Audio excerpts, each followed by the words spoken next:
आप सभी को मेरा नमस्कार। आज हम नाट्यशास्त्र के 6ठ अध्याय के अंतर्गत कारिका नंबर 15 का अध्ययन कर रहे हैं। वो रस से संबंधित है। देखेंगे आप कारिका।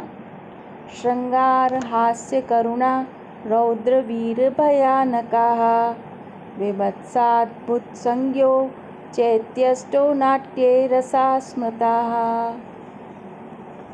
श्रृंगार हास्य करुणा रौद्र वीर भयानकाः विभत्साद्भुत संज्ञो चैत्यष्टौ नाट्ये रसाः स्मृताः।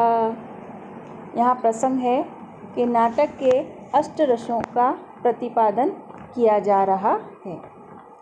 जो कारिका है उसमें नाटक के अष्ट यानी 8 रसों का वर्णन या प्रतिपादन किया जा रहा है। अब इसका अन्वय देखिए। नाट्ये श्रृंगार हास्य करुणा रौद्र वीर भयानका विभत्स अद्भुत संज्ञ इति अष्टो रसाः स्मृताः। नाट्ये यानी नाटक में। अनुवाद देखेंगे आप। नाट्ये नाटक में श्रृंगार हास्य करुण रौद्र वीर भयानक विभत्स तथा अद्भुत ये 8 रस होते हैं। नाटक में श्रृंगार हास्य करुण रौद्र वीर भयानक विभत्स तथा अद्भुत ये 8 रस होते हैं। इसकी व्याख्या इस प्रकार है। भरत मुनि संग्रह के प्रथम अंग। संग्रह के बारे में हम पहले पढ़ चुके हैं। संग्रह क्या है? संग्रह है संक्षिप्तीकरण, नाम मात्र से कथन करना। वो क्या कहलाता है? संग्रह। तो संग्रह के 11 अंग होते हैं, जैसा कि हमने पढ़ा था। तो इस कारिका में भरत मुनि संग्रह के प्रथम अंग रस का विवेचन प्रस्तुत कर रहे हैं। अब रस क्या है?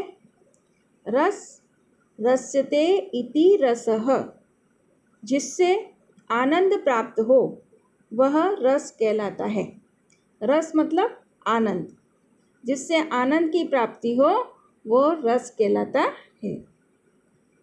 भरत मुनि के अनुसार भरत मुनि बता रहे हैं तत्र विभावानुभाव व्यभिचारी संयोगाद रस निष्पत्ति।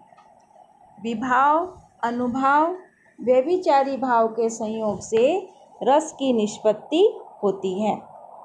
रस कैसे बनता है, रस कैसे प्राप्त होता है, इसके बारे में भरत मुनि ने बताया है। तत्र विभावानुभाव व्यभिचारी संयोगात रस निष्पत्ति ही।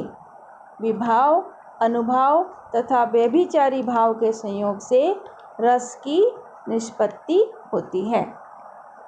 अब आगे भरत मुनि बताते हैं, जैसा कि इस कारिका में बोला कि नाट्य में 8 रस होते हैं। नाट्य में 8 रस होते हैं। तो ये नाट्य क्या है उसको समझाते हुए बताया है कि अभिनव गुप्त के अनुसार, आचार्य अभिनव गुप्त के अनुसार नट द्वारा प्रदर्शित अभिनय के फलस्वरूप साक्षात रूप से दृश्यमान अर्थ नाट्य कहलाता है।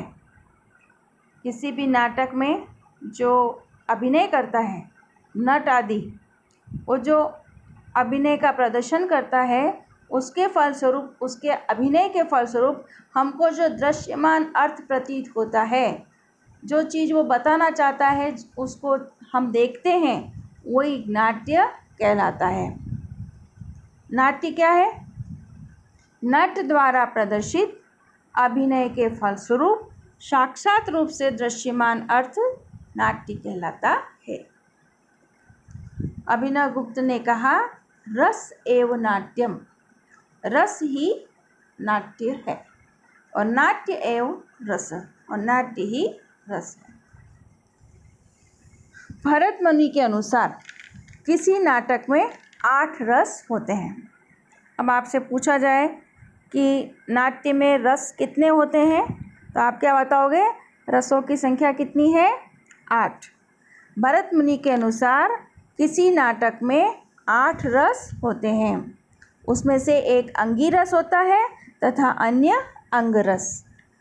अंगिरस का मतलब है मुख्य रस, जिसके आधार पर नाट्य की रचना की जाती है, और अंगिरस यानी गौण रस, जो उस नाटक में अन्य रस भी होते हैं और उनको कहते हैं गौण रस, और जो मुख्य रस होता है उसको कहते हैं अंगिरस।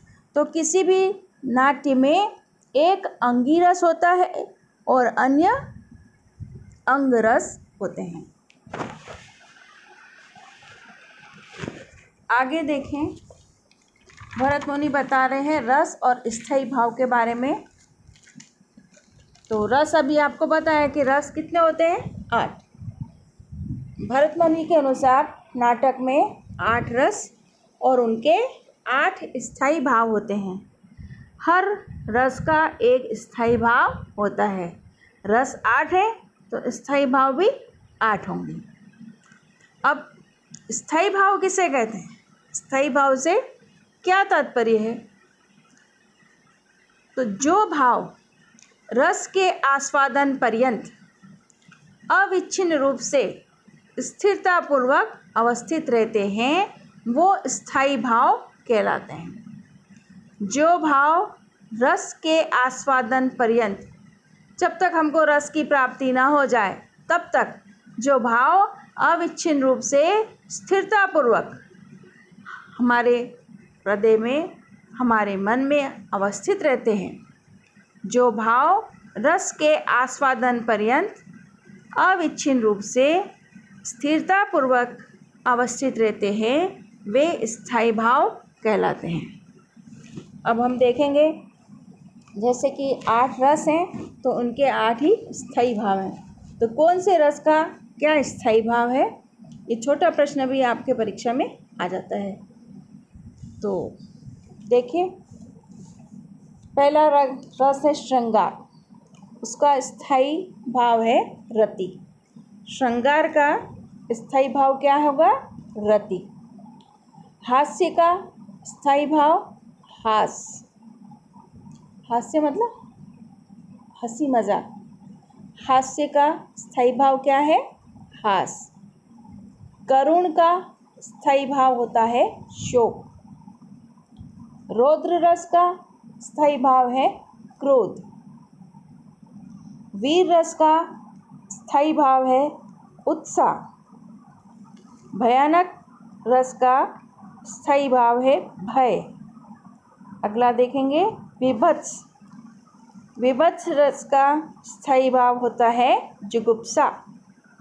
और 8वां रस है अद्भुत। उसका स्थायी भाव है विस्मय। अद्भुत रस की प्राप्ति कब होती है? जब किसी दृश्य को देखकर हमारे अंतर्मन में विस्मय जागृत होता है, तब प्रक्रिया फलस्वरूप हमें अद्भुत रस की प्राप्ति होती है। इसी प्रकार से आपने देखा कि 8 रस हैं और उनके 8 स्थायी भाव हैं। अब रस निष्पत्ति की प्रक्रिया को हम समझेंगे कि जो रस हैं, हर रस, कोई भी रस, चाहे श्रृंगार हो, हास्य हो, करुण हो, रौद्र हो, वीर, भयानक, अद्भुत, कोई भी रस हो, उस रस निष्पत्ति की क्या प्रक्रिया है? रस कैसे प्राप्त होता है? कैसे जागृत होता है रस? उसके बारे में बताया है कि विभाव, अनुभाव, व्यभिचारी भावों के संयोग से जब स्थायी भाव जागृत हो जाता है तो वह रस का रूप ले लेता है। पहले हमने जो कारिका देखी थी, एक भरत मुनि बताते हैं कि तत्र विभावानुभाव व्यभिचारी संयोगात रस निष्पत्ति, अर्थात विभाव, अनुभाव तथा व्यभिचारी भावों के संयोग से जब स्थायी भाव जागृत हो जाता है तो वह रस का रूप धारण कर लेता है। उसको एक उदाहरण के द्वारा बताया है। जैसे कि अभिज्ञान शाकुंतलम नाटक है ना, उसमें उसका उदाहरण बताया है। शकुंतला जो है वो कहलाती है विभा। शकुंतला क्या है? विभा। शकुंतला की चेष्टाओं को देखकर राजा दुष्यंत के हृदय में हर्ष नामक व्यभिचारी भाव उत्पन्न होता है। शकुंतला जो है वो है विभाव, और उसकी जो चेष्टाएं हैं उसको कहा है अनुभाव। तो शकुंतला की चेष्टाएं विभाव को देखकर, चेष्टाएं यानी अनुभाव, शकुंतला की चेष्टाओं को देखकर राजा दुष्यंत के हृदय में हर्ष नामक व्यभिचारी भाव उत्पन्न होता है। फलतः दुष्यंत के हृदय में सोया हुआ रति नामक स्थायी भाव जागृत होकर श्रृंगार रस का रूप धारण कर लेता है। तो स्थायी भाव जो हैं, जो अविच्छिन्न रूप से, जब तक हमें रस का आस्वादन न हो तब तक अविच्छिन्न रूप से स्थिरतापूर्वक हमारे मन में अवस्थित रहता है, वो स्थायी भाव कहलाता है। और यहाँ शकुंतला की चेष्टाओं को देखकर राजा दुष्यंत के हृदय में हर्ष नामक व्यभिचारी भाव उत्पन्न होता है। फलतः दुष्यंत के हृदय में सोया हुआ रति नामक स्थायी भाव जागृत होकर, स्थायी भाव कौन सा है? रति। और रति से कौन सा रस की प्राप्ति होती है? श्रृंगार रस। तो रति नामक स्थायी भाव जागृत होकर श्रृंगार रस का रूप धारण कर लेता है। इसी प्रकार से हास आदि स्थायी भाव जागृत होकर हास्य आदि रसों का रूप धारण कर लेते हैं। अब एक और रस के बारे में बताया है, वो है नवा रस, शांत रस। भरत मुनि ने नाट्य में 8 रस बताए हैं और नवा रस के रूप में है शांत रस। ये शांत रस किसने बताया है? आचार्य अभिनव गुप्त ने। आचार्य अभिनव गुप्त ने शांत रस को नवम रस माना है तथा निर्वेद अर्थात वैराग्य, उसको शांत रस का स्थायी भाव कहा है। तो शांत रस का स्थायी भाव कौन सा है? निर्वेद। और नवा रस किसे माना है? शांत रस को। इस प्रकार से आपसे प्रश्न पूछे जा सकते हैं। आगे देखिए कारिका नंबर 16। एते अष्टो रसा प्रोक्ता द्रुहिणेन महात्मना पुनश्च भावान वक्ष्यामि स्थायी संचारी सत्वजान। प्रस्तुत कारिका में पुनः रस एवं भावों के विषय में भरत मुनि का कथन किया जा रहा है। इस कारिका में भरत मुनि रस और भावों के विषय में अपना कथन प्रस्तुत कर रहे हैं। इसका अन्वय इस प्रकार से होगा। ही महात्मना द्रुहिणेन एते अष्टो रसा प्रोक्ताः पुनश्च स्थायी संचारी सत्वजान भवान वक्ष्यामि। अनुवाद इस प्रकार से होगा। ही का मतलब निश्चय ही महात्मा द्रुहिणेन, महात्मा ब्रह्मा ने, एते अष्टो रसा प्रोक्ता, निश्चय ही महात्मा ब्रह्मा ने, एते ये अष्टो रसा 8 रस प्रोक्ता कहे हैं। निश्चय ही महात्मा ब्रह्मा ने ये 8 रस कहे हैं। पुनश्च अब मैं स्थायी संचारी तथा सात्विक भावों का कथन करता हूँ। ब्रह्मा ने तो 8 रस बताए हैं और अब मैं पुनः आपको स्थायी संचारी तथा सात्विक भावों का कथन करता हूँ। कौन कह रहे हैं? भरत मुनि। तो भरत मुनि उपस्थित जिज्ञासु ऋषियों को कह रहे हैं कि हे द्विज श्रेष्ठों, नाट्यशास्त्र के आद्य प्रणेता ब्रह्मा, नाट्यशास्त्र के आद्य प्रणेता कौन है? ब्रह्मा। तो नाट्यशास्त्र के आद्य प्रणेता ने जिनकी कृपा से मुझे नाट्य शास्त्र का सम्यक ज्ञान प्राप्त हुआ है, उन गुरुदेव ब्रह्मा ने नाट्य हेतु ही ये 8 रस, कौन से 8 रस, जैसे कि जो 8 रस हैं, श्रृंगार, हास्य, करुण, रौद्र, वीर, भयानक, विभत्स, अद्भुत प्रतिपादित किए हैं। तो ये 8 रस किसने प्रतिपादित किए थे? ब्रह्मा ने। लेकिन अब मैं आपके लिए स्थायी भाव, संचारी भाव तथा सात्विक भावों का कथन करता हूँ। अब हम देखते हैं स्थायी भाव किसे कहते हैं, संचारी भाव किसे कहते हैं और सात्विक भाव किसे कहते हैं। स्थायी भाव कौन से हैं? जो चित्त के स्थिर भाव जो होते हैं वो स्थायी भाव कहलाते हैं। जैसे अभी हमने देखा उदाहरण में रति जो है स्थायी भाव है और उससे श्रृंगार रस की प्राप्ति हुई। तो स्थायी भाव चित्त में स्थिर भाव स्थायी भाव कहलाते हैं। दूसरा है संचारी भाव। रति आदि स्थायी भावों को संचालित करने वाले जो भाव होते हैं वो संचारी भाव कहे जाते हैं और इनको ही व्यभिचारी भाव भी कहा जाता है। तीसरा प्रकार है सात्विक भाव। सत्व से उत्पन्न, सत्व मतलब मन, सत्व से उत्पन्न सात्विक भाव कहलाते हैं। इस प्रकार से हमने देखा रस और भावों के विषय में। रस 8 हैं और भाव, हर रस का 8 स्थायी भाव हैं, 8 रस हैं और 8 उनके स्थायी भाव हैं।